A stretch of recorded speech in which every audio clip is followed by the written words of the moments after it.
Hello, myself Navdeep Yadav.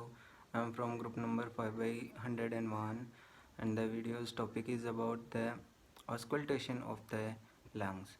So how auscultation done is done by stethoscope, and in it we can listen the sound of the lungs, and we can see that it's normal or something abnormal, and we can do like from anterior side also, and lateral side and posterior side also.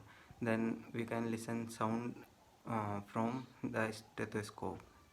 So auscultation of the lungs is we do with the help of the stethoscope. So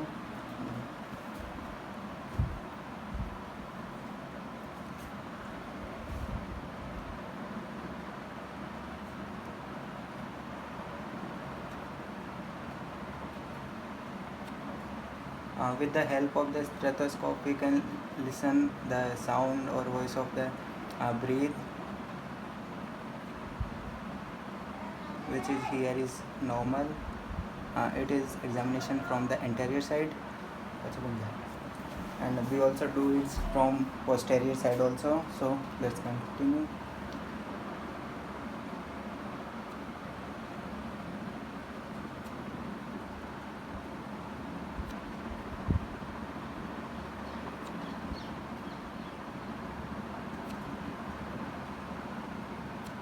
Okay, in lateral also. Okay.